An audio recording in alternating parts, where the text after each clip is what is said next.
Welcome back to Let's Make a Game, a channel about making computer role-playing games using the free program Twine and the Sugarcube format for Twine.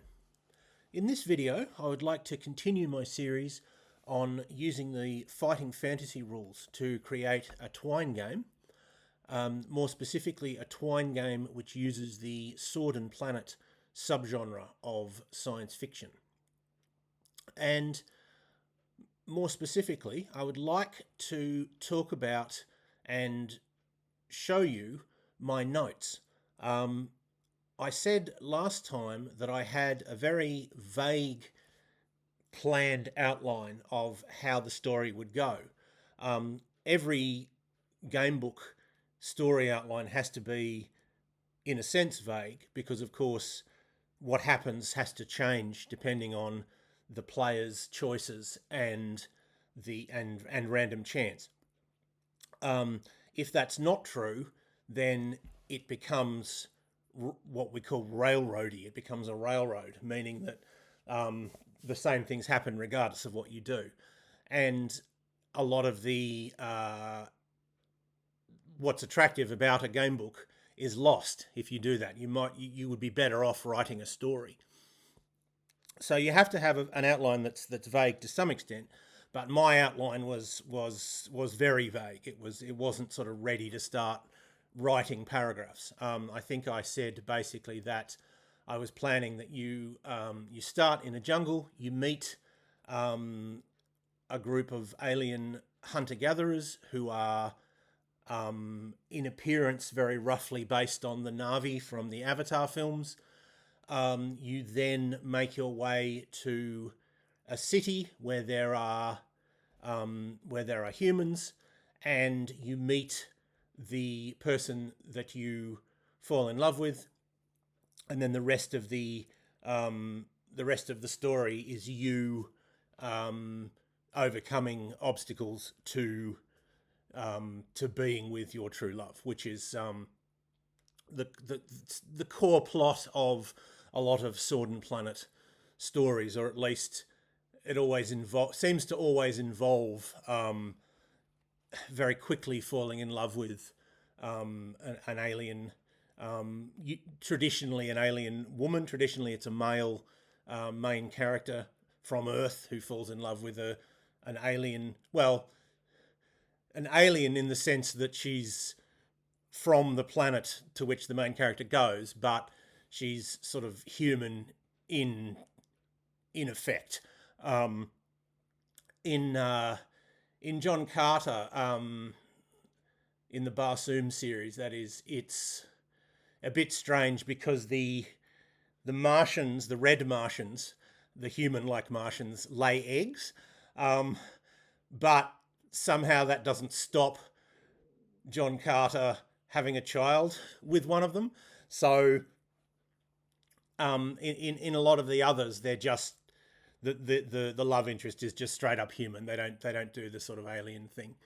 But either way, sometimes they say that they explain it by saying that the people on the other planet have been brought there from Earth by some more powerful aliens, or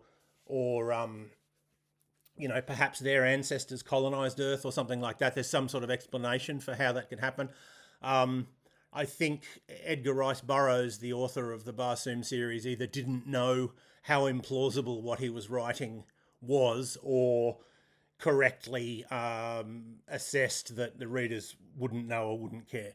But later writers have perhaps felt a bit more inhibited by what they knew of science and sort of felt a need to explain how there are biologically compatible humans on another planet. But anyway, you meet your true love, and there are obstacles to that, and one of those obstacles, of course, is getting them to fall in love with you. But there are also adventure type obstacles.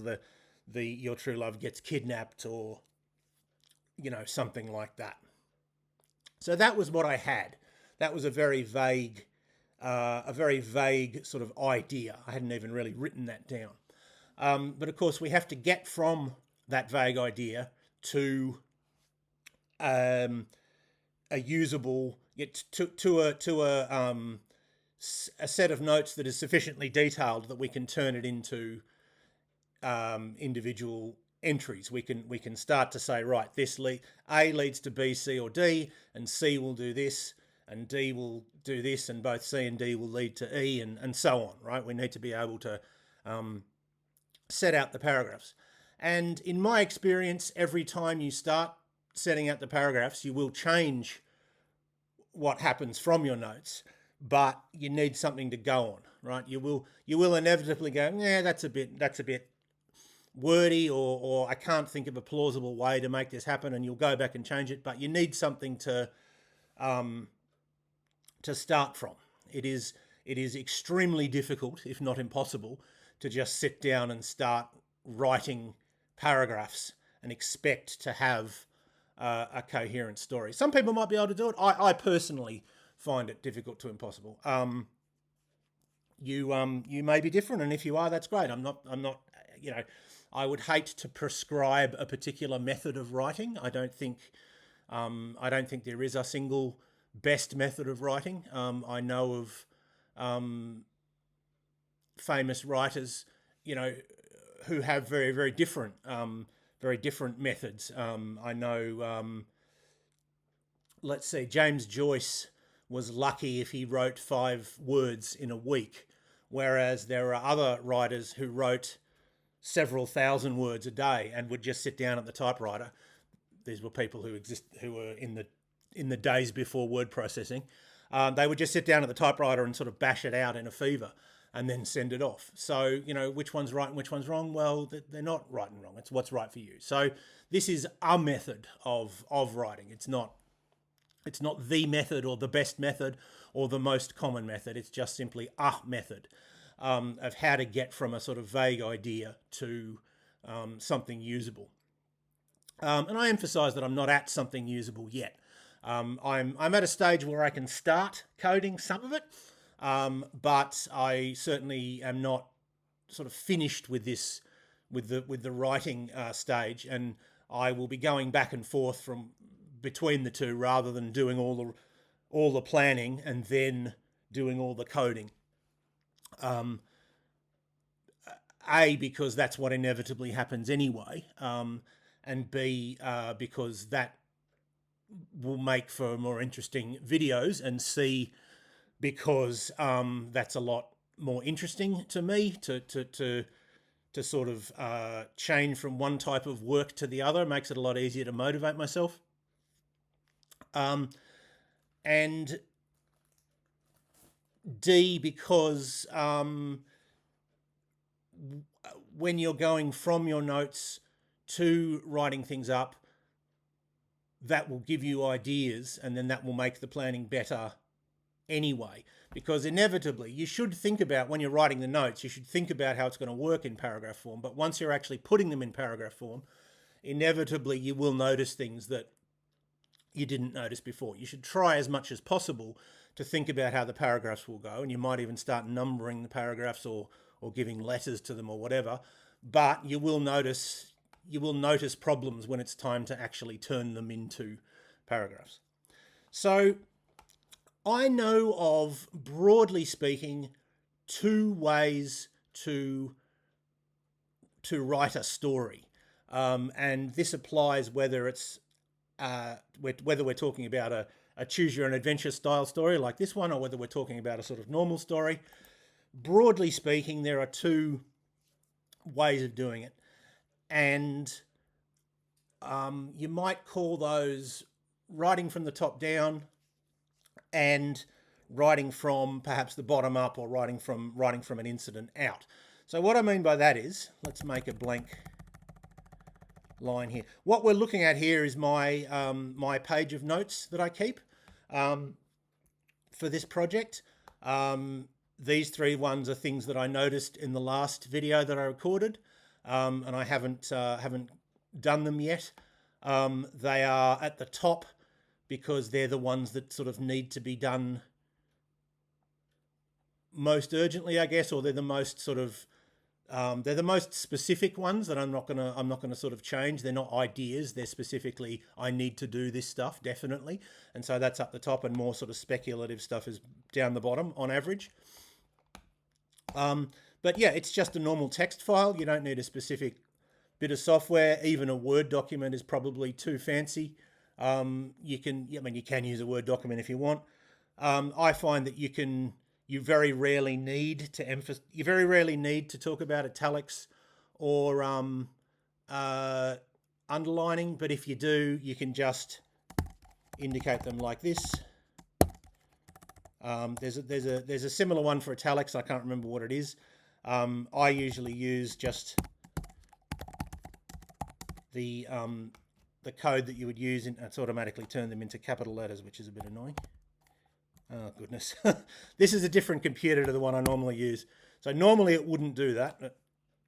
I just normally use the HTML code for italics if I want to indicate italics.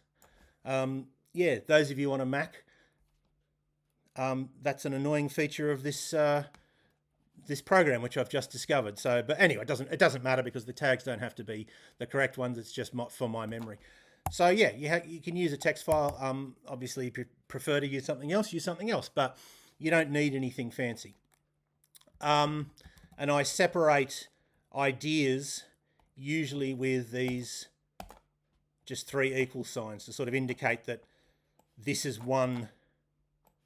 When I have an idea that goes over multiple lines, this is sort of one idea, and I indicate that by doing that, so they don't sort of all run together. So, getting back to what I was saying, you can write from the top down, or you can write from the bottom up, or from sort of individual incidents outwards. 2 different ways to do it. I do both. I do whichever one occurs to me at the time, and if I am trying one and the other one doesn't work, sorry, if I'm trying one and not getting anywhere, then I go to the other.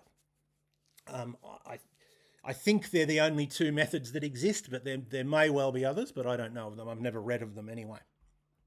So, writing from the top down means that you write a very broad plan and then you fill in the details. So, if I was purely writing from the top down, I might do something like this. I might say, start in jungle, meet hunter-gatherers, go to city, meet true love, overcome obstacles, right? That's the broad plan that I've come up with. And then I might make each of those a heading, for example, or I might indicate in some way that these are the sort of headings of big parts.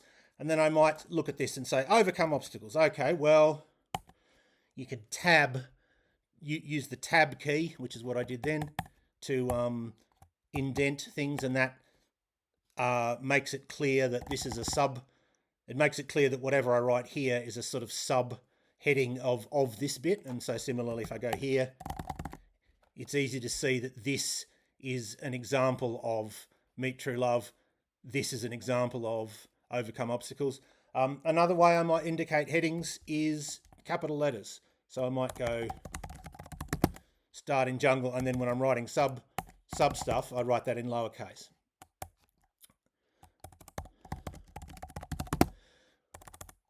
So I might look at, let's say, overcome obstacles.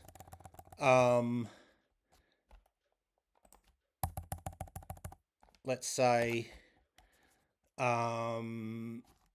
true love is noble and won't have to marry commoner. You have to become a noble by excelling in war, right? That is a very Sword and Planet thing that might happen. Your true love is often a princess, usually not a queen, because a queen would traditionally be married. In fact, the first book in the Barsoom series is called A Princess of Mars. So, and by noble in this case, I mean an aristocrat. She is also inevitably going to be noble in having a noble spirit sort of thing. But they love titles and hierarchies in this. I don't love them quite as much as some of the authors, so I would be taking a bit more of a critical eye on that. But if you want to stick to the genre, that is very much a genre. Your true love is not just the most beautiful woman in the world; she's also the princess of Helium. She's also the daughter of the Jed, or the daughter of the whatever made up aristocratic title you have, and she won't marry a commoner.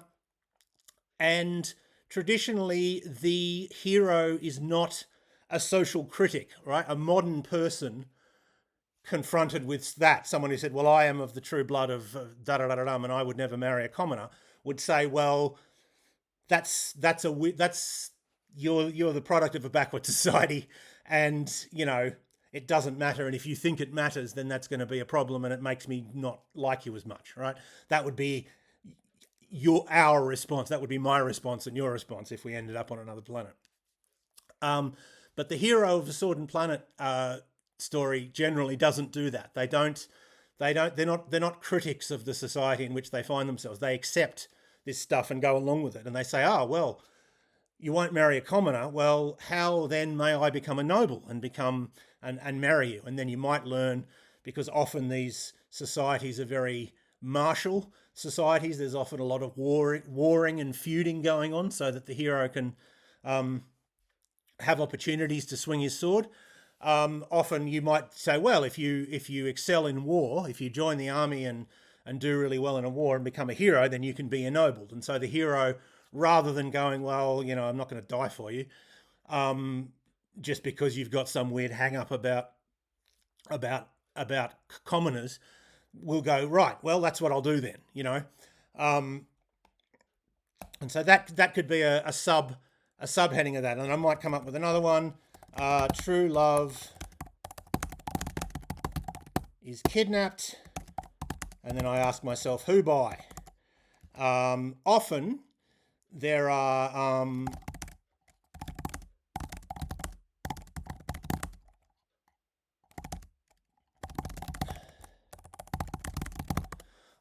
are rivals to the love of the hero, and often they have bad motives. So it's not so much you're in love with the princess and also this other guy's in love with the princess. It's you're in love with the princess, and this other guy is wants to marry the princess, but he's not in love with the princess. He wants to marry the princess so that he can get his hands on her land or the city or something like that. And I guess the reason for doing that is because if he has bad motives, then you don't have to feel sorry for him about beating him. You don't have to sort of have any feeling of guilt or anything. You don't have to think, well, this guy knew the princess for 20 years and he's served her loyally, and I come along and sort of take her away. I'm a bit of a bastard, aren't I? No, well, you don't want that. You want the hero to be the good guy. So therefore his love is sort of pure and true, and the bad guy's love is not love at all. He is what's the word? He's pretending love. He's feigning love so that he can, out of some base motive. Perhaps he's even working for the evil, whatever.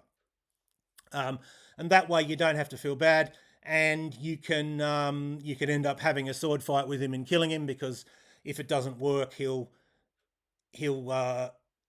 kidnap the princess and you have to rescue her, and that's a nice ending. Perhaps he feigns love well. Perhaps the princess thinks that he's in love with her, or perhaps she doesn't, but the everyone else does. The princess is the only one who knows what a black heart he has, but the world thinks he's a real paragon because he puts on this fake persona, and it's up to you to expose that he's actually evil and cowardly. Usually evil people are also perhaps sometimes they're not. Some of them have to be brave, or you wouldn't end up fighting any of them. But they're usually either cowardly or they cheat. So either they won't sword fight you because of their cowardice, or they will sword fight you, but they'll put poison on their blade, or they'll have someone in the stands of the arena shoot a blow dart at you, which is covered in whatever. They'll cheat. They're not honourable. They don't stick to the chivalrous rules that often prevail in these fictional settings. Again, Barsoom series is a good example. They have of chivalry. Well, it's a good example of all of the things that I'm talking about, but they have pistols, radium pistols they call them. They shoot these pellets of exploding something, which the book speculates might be radium. I say speculates because the Barsoom series uses this other convention, which is general to older science fiction, which is that the author of the book didn't write the book. This is a document that the author of the book was given somehow. In the case of the Barsoom series, Edgar Rice Burroughs says that John Carter was his uncle, and he's either copying down things that John Carter told him, or he's copying things out of a diary or a journal or a sort of testament that John Carter made. So there's not many, but there's a couple of footnotes, and one of them is that he's speculating that he says that John Carter only gave the Martian name of this thing, and Edgar Rice Burroughs, is speculating that it's radium. Anyway, sorry, another discursive side note there. I was talking about the chivalry of Barsoom. They have pistols and they have swords, but it's absolutely forbidden to use pistols on an enemy that doesn't have a pistol. And the only people who would do something like that are this group of assassins who are sort of social outcasts. You're allowed to use a pistol on animals if you're like attacked by a beast or something, but if you're attacked by people and they don't have pistols, you have to use your sword. And this is a sort of absolute rule that no one would dream of breaking. It's sort of conditioned in them from birth, except for some people that are, terrible villains like the assassins. And sometimes you'll find that there are evil nobles who will demonstrate their evil by cheating. So anyway, so I might put a couple of these as subheadings under overcome obstacles, and I might say meet true love. How do you meet them? You are in the crowd at a public event, for example. She's on the podium or she's been carried by.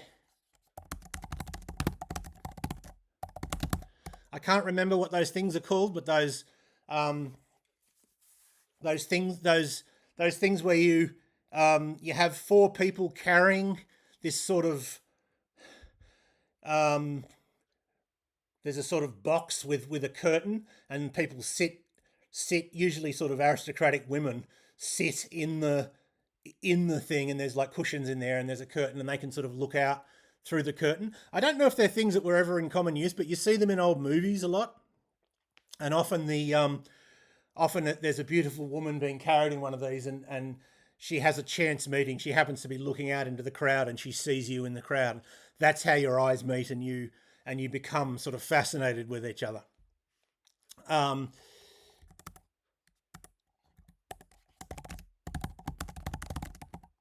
so another trope is that you knowing that she's royal and lives in the palace, decide to risk your life by sneaking into the palace and seeing her. So I might put you sneak into the palace, and then I won't go through each of it, but to conclude writing from the top down, then I might start to get more specific. So I might say, all right, we'll go with, let's make a sort of subheading. So maybe I'll start using pluses or something to indicate this is the third set of headings. I might say, okay, this is when you first come to the city. This is in the market, and here's how it's going to happen. And then I might start, maybe at this point, I'll be ready to start talking about individual paragraphs and the choices that you would have. If it was a story, of course, I wouldn't do that. I'd talk about individual scenes and events and what characters would be present and stuff. So that is writing from the top down. So that's one way to do it, writing from the top down. The other way you can do it is you start with a particular incident. You just think of one thing that could happen and you work out from there. So I might think, I might say, let's take an example from here. I might say you're in the city and Noble is carried by and your eyes meet. So that's the one incident that I can think of. So that raises questions where I could say in a bazaar. Why are you in the bazaar? Starving and looking for food to steal. Beg. And I could say, that suggests a choice. You have choice to beg or steal.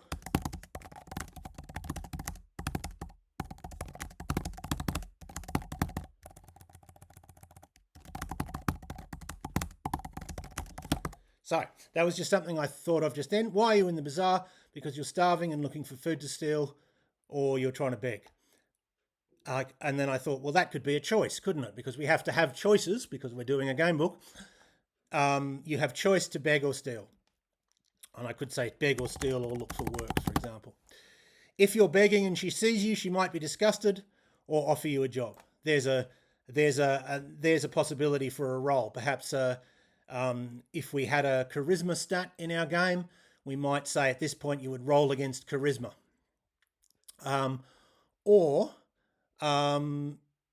Because we're doing fighting fantasy, so we don't have charisma, we might say, well, that could be test your luck.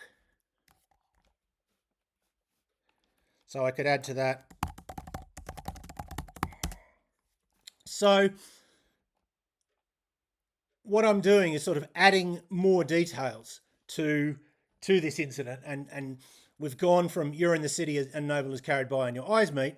I could say, okay, so we're in a bazaar because you're starving and looking for food to steal, and you have a choice when you get there to beg or steal or look for work. And then we could start to, again, talk about the choices. So I could say A, beg, B, steal, C, look for work. And then I could start to say, well, what happens if you do A? What happens if you do B? What happens if you do C? I could say, well, begging. I could say, well, that could be the result of what happens if you beg. So, oops.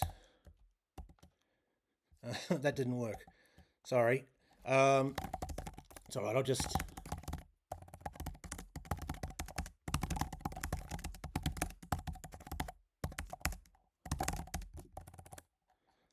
Sorry, I'm not entirely used to the controls of this computer, so here you can see that we're getting down to immediately to the paragraphs where we'll have one paragraph which says, well, you go to the bazaar and what are you going to do? Are you going to try and beg? Are you going to try and steal? Are you going to try and look for work? Okay, well, if you beg, well, that's a test your luck. Lucky means she offers you a job. Unlucky means she's disgusted. If she offers you a job, now of course this is going to be an incident among other incidents, right? This is a story, and so each incident comes from something else and leads to something else. So we are going to also think about, and remember, none of this is here because we're demonstrating a different method. So I'll scroll up so we can't see that. There we go. We're going to have to think about how we get here and where we go. So lucky, she offers you a job. And we go to working in Palace. and then we could start we could call this Meet True Love, and then we could have Working in Palace, and then we could start to think about what happens when we're working in the palace. What are we doing? We could be working in the kitchens. We could be working in the gardens. I could say in the gardens,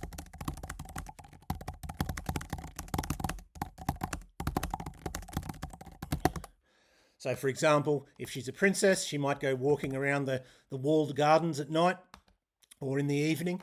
And so that if you're working in the gardens, then that might give you an opportunity to talk to her. So we're thinking about another thing that could happen. We might also think about, well, what happens? How do we get to the city? And I could say, well,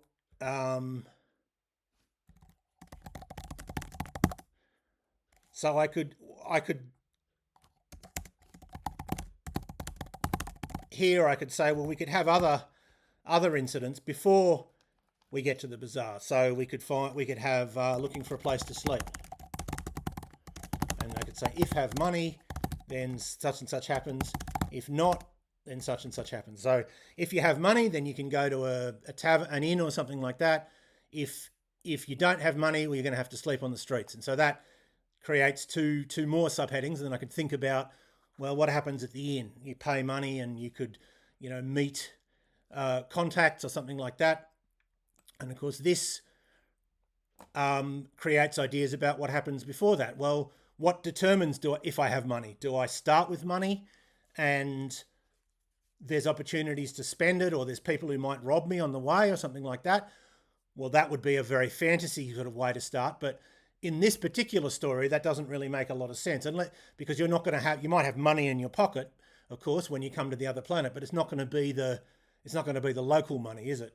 I suppose you could say, well, they accept coins from all over, and so the money you have in your pocket, they sort of go, yeah, we'll call that such and such. But probably you won't have local money. So if we're going to have an option that is based on you having money, then we need to have some way of you getting that money.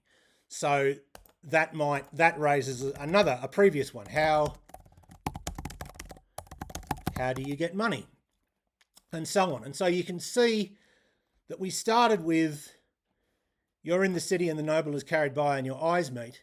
And we've already got to sort of quite a lot of story and quite a lot of ideas for possibilities. Like,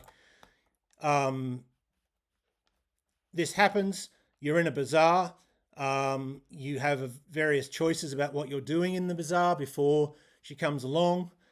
We've done a little bit about one of the options. We have two more that we need to do. We have one option of what can happen from this. We could have others. She's disgusted by you. Well, then you have to sneak into the city and you have to sneak into the palace. And then that can be a little, sub-adventure in its own. Roll against your skill. If you don't roll against your skill, then you fall off the wall and injure yourself, and you've got to try and maybe bribe your way to working in the palace, or, etc., etc.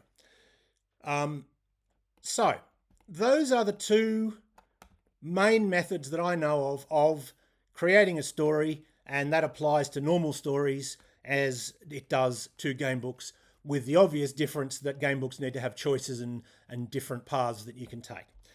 There's going from the top down, like this, and there's going from the bottom up, or going from one incident out, like that. So I'll delete those because they're just examples. I use both. I use both pretty freely. Sometimes I will just jot down a single idea.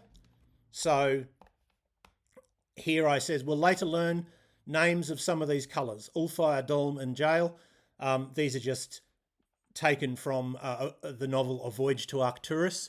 I discussed that in a previous video. But so this is just a note to myself that at some point I haven't decided where I want this to happen. And it hasn't inspired anything, so it's just sort of sitting there by itself. Similarly, I have this this idea, which is another possibility for the beginning. You'll probably remember that we have 4 different possible starting characters, and I did mention that I was thinking of having a couple of others, and one of them is, well, I've got 2 written here: Explorer and Suicide, or would-be Suicide. And then the Suicide, that sort of inspired some actual writing, as it would be in the story. So this one is just notes. Will later learn names of some of these colors. Well, obviously that's not how it would be in the program. I would have to expand that and rewrite it. But this one, I was sort of sufficiently inspired by it to write the actual story. You were looking at the sea, ready to walk in, when the sinister figure spoke from the darkness. Was it love or money? You replied without thinking. Both. And then I have a note to myself: if do this one, have trigger warning page at start, because there's discussion of suicide, and so you want to let people know that. So sometimes it will sort of inspire you to write the actual, to sort of get to the final stage at once, as it were, and write the actual dialogue. Although, of course, this will probably, if I ever do end up using this will probably change. But I've got something that I could just cut and paste in. And sometimes it's just notes like this. Probably most of the time, it's just notes. It's relatively rare in my experience for it to inspire you to actually write what's written. And then I've got another example here where it's not, I haven't written the exact words, but I do have the exact mechanics. So surviving on streets advantage. Well, that's a reference to one of the starting characters is someone who's desperate for money. And I decided that their advantage is that they're used to sleeping rough. And I mentioned in a previous video that could obviously be of relevance when you come to the city. You might come to the city without any money, and certainly you won't have any contacts or any, way of supporting yourself. So you're probably going to have to sort of sleep rough. And so I thought about different ways that could happen mechanically. And I decided, well, you could roll a die, and on a 1 or 2, you have to test your luck. And if you're unlucky, you were attacked by someone. If you get a 3 or 4, you either lose stamina or you test your skill. And if you fail, lose stamina. That's what those square brackets mean. It's sort of, it could be just this, or it could be this and what's in the brackets. And then on a 5 or 6, I thought a sleepless night, and you have a lower skill until you get a good night's sleep. So because I thought of 3 different ways to mechanically represent the penalties of sleeping rough, I thought, well, I might as well do all 3 of them, and you just roll a die and see which one happens. So the idea is that at some point, if you have this advantage, in other words, if you are that particular character, well, you go to a paragraph which says something like, well, you're able to make yourself sort of fairly safe and keep fairly warm. And so you, because you've got the skills, you've learned how to do that before, you know how cold it gets, you know that you can get attacked on the streets if you're out in the open. And so you're fine, relatively fine. And if you're anyone else, well, you've got to go through one of these. Now, I don't know, by the way, whether that is how you sleep rough. I actually have the idea that some people who sleep on the streets deliberately stay in the open because they're less likely to be attacked because there'll be witnesses. So, I'm not sure what's right. It's not meant to be a practical guide, but I just thought mechanically that could be a thing that happens. So these are all sort of isolated notes, but as you do more notes, you'll start to think, well, this bit would definitely be at the beginning because it's a character, but other things you'll start to think, well, that's when you come to the city. So that's going to be after any of the stuff that's to do with being in the jungle. So if I had notes down here about the jungle, which I do, eventually I would get this and I would cut and paste it to like I'd have a jungle section.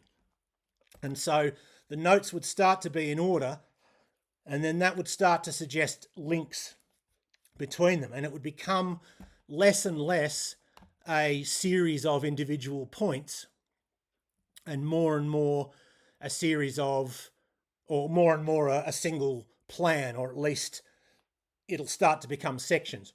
And I know which order to put them in because I've got this vague overall idea. I know that you come to the city after you are in the jungle.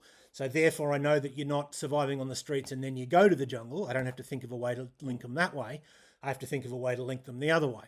So it's a sort of a bit of both. It's starting with a plan and then saying, okay, well, what's some individual stuff? I mean, maybe plan is too grand a word, but starting with a very vague shape, let's say, and then thinking of individual incidents. And because I have that overall plan, I know where those incidents go in order. And then because I know where they go in order, that starts to sort of suggest links and starts to suggest ways I can link them up. So let me give you an example of things that I've linked up. I wanted to have an arena. John Carter is always having to fight as a gladiator. Of course, because he's the greatest swordsman ever, he's always slaughtering absolutely everything and everyone cheers him and thinks he's great. But there's always an arena. There's always gladiator games. Everyone seems to love them, except for the Heliumites, who are sort of the good guys. But virtually everyone else seems to love forcing people to fight to the death. And so I thought, well, that's a real trope of this genre. So how can we have an arena? And I thought of a couple of ways. Well, one, you could be a gladiator in the city, if the city is sort of sufficiently evil. If we're going to present the city as not a purely good city and then there's a purely evil city. If we had that, well, we might say that you're sold to the evil city to be a gladiator. But either way, you can be sold to a city to be a gladiator. Or, I thought to myself, perhaps these hunter-gatherers, because they're on the edge of survival, perhaps to join the group, you have to fight. If you're if they think that you're a male, let's say, for example. If you're a male and you want to join the tribe, you have to, I mean, tribe isn't a very anthropologically accurate word, by the way, but anyway, if you want to join the tribe, you have to fight, because everyone who is a part of the group is going to have to contribute and sort of look after themselves and look after other people. And to do that, you need to be able to fight. They don't have any room for people that aren't going to contribute, or at least they're not going to take in strangers that aren't going to contribute. And so therefore they have to, they have a sort of arena, or what I thought of it was that there's a pit. And then I thought, well, there could be an argument because they're bigger than you. And so perhaps there's an argument of like, well, no, he can't. I'd already had the idea that they're not sure whether you're an adult or a child or an animal because you're so alien to them. They're not exactly sure how to treat you. And so that made me think, well, maybe there'd be an argument about whether to make them fight. Maybe some people will say, well, this is a small man, and the rule is that men, if men want to join the tribe, they have to fight someone. And then other people could say, no, it's obviously a child. You can't fight a child. Or other people might say, no, it's an animal. You can't have an animal in the in the sacred, the sacred testing pit or whatever, because they've probably got some sort of ritual around it and it's a very sort of solemn thing to them. I don't think any of this has got much to do with how real hunter-gatherers behave, but certainly in science fiction, this is the sort of thing that happens a lot. I remember reading a Star Wars novel called Splinter of the Mind's Eye, in which I think it's Luke Skywalker has to duel this sort of furry, sort of somewhat ape-like creatures. I think maybe that's where I got this from. Anyway, so that suggests a choice. So the idea of an arena has suggested a sort of incident, and that suggests a choice. Well, they're unsure whether you get to duel or not. So you can show your readiness to duel, like you pick up the club and you jump in the pit and say, yeah, come on. Or you could just stand there. And I thought, well, why? That seems like a bad choice, because surely jumping in the pit means you have to fight, and staying out of the pit means you don't have to fight. And so isn't jumping into the pit just going to be worse? And you don't want choices that are just plain worse, because well, I don't anyway, because it lowers replayability. If there's two choices, but one of them's the good choice and one of them's the bad choice, then once people work that out, when they come to that choice, they'll just take the good choice every time. Of course they will. What you want instead is, well, this choice is good if your stamina is high, and this choice is good if your stamina is not so high, or this choice is good if you're good at combat, and this choice is good if you're not so good at combat. So which one's the best choice ideally should be different on different playthroughs. So the player, they still learn what happens, but at least they have to sort of think about whether a particular choice is going to be the right choice. So you can see how that makes it more replayable. So I thought to myself, how do I avoid making jumping into the pit the bad choice? Well, maybe it means they respect you more. So we could have some sort of measure of the hunter-gatherer's respect for you. And if you volunteer by jumping into the pit, well, that increases their respect for you by a certain amount. And that suggested other mechanics. So, for example, well, what happens with their what does their respect for you mean?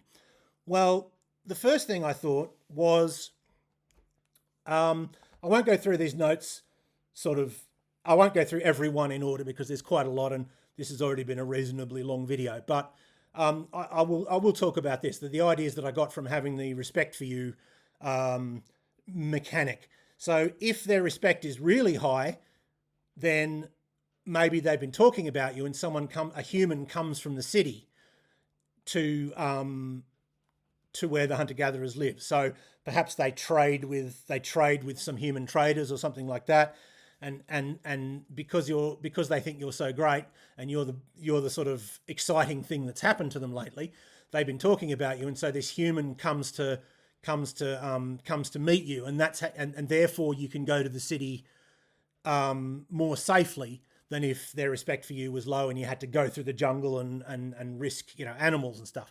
Perhaps he has a flying machine which just takes you there, for example. And then that suggests another mechanic. Well, maybe he's a bit of a rotter, and maybe he wants to sell you as a gladiator, or wants to sell you to the mines or something like that.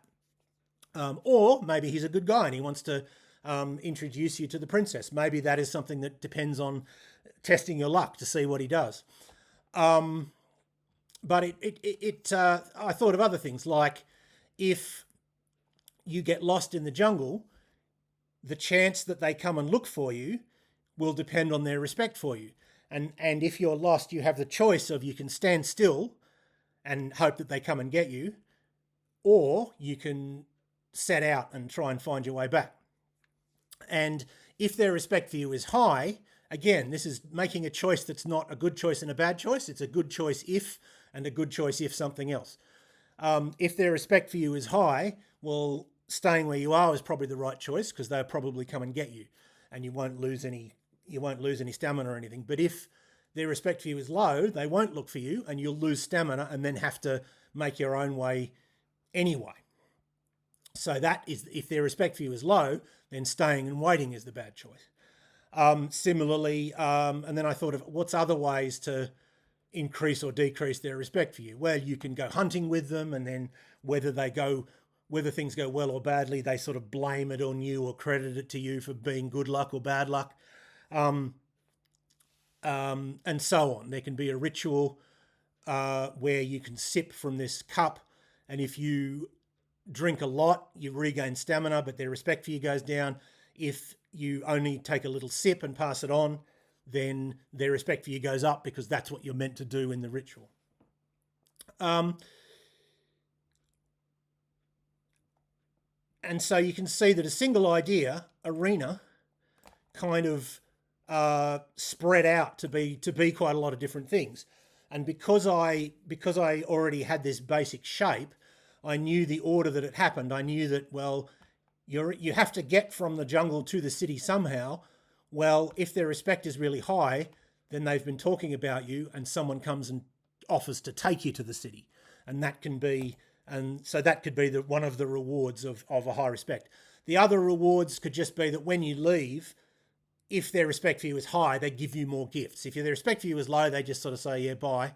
And if their respect for you is high, they give you food or they give you food and, a potion or something which cures your stamina, or, there's sort of more mechanical benefits you get if their respect for you is high. But getting their respect for you high involves, risks and stuff. So that there's no obvious. I mean, there might be a best strategy, but it's not as obvious, and hopefully it depends on what your character is, so that there's replay value. There's lots of other stuff, but I won't go through all of it. I've spoken for quite a lot. I have this note. Sometimes I just have little notes that haven't been connected to anything else. So I just said, need to have something which happens if you avoid hunter-gatherers entirely. And then I've just got these questions, because nothing really remains of someone else from Earth, their journal, a living hermit, ? Nothing really appealed to me. There's nothing that I really went, yeah, that could be the thing. But hopefully you can see how my writing process works. Once again, it's not the one that you definitely have to use. If what you do works for you, then that's great. Different people have different methods. But if you're sort of staring at a blank page completely stuck, here is a method that I personally have found, pretty useful. You have a vague plan, have an overall plan, and you can add to that plan, of course, but then you also think of individual incidents within that plan, and you order them based on your overall plan. You say, well, this thing has to happen here because it's in the palace, and the palace is at the end of the story or the beginning or whatever. And then because you've got that order, that should suggest ways in which these incidents can link up, and that suggests other incidents, and eventually you sort of start to have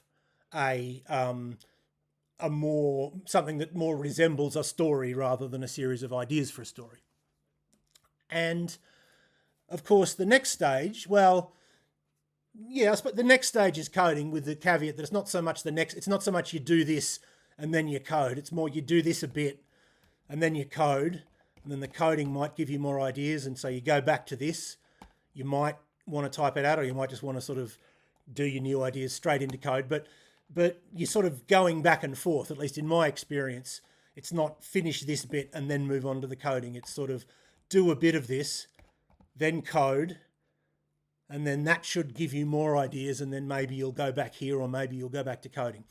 But either way, the next stage is coding, and that's what we'll be doing next. And I'll be showing you how I'm going to code some of this stuff. Some of this stuff is ready to code, because some of it's from the beginning of the story and is fairly detailed.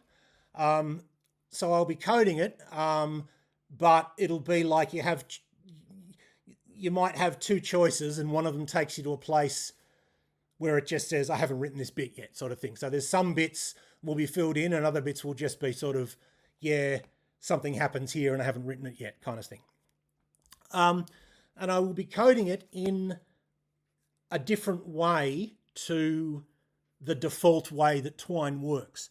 I've spoken about this a little bit before, but I have a method of coding a game which is more work than the default Twine method, but allows me to automatically test the game, allows me to get the program to create characters and sort of run through the game over and over again to see what happens, and that allows me to get an idea of how deadly the game is, and also whether the different characters are balanced, whether one character gets through, if one character gets through a lot more often than others or a lot less than others, then that's something I can look at to change the balance of the game.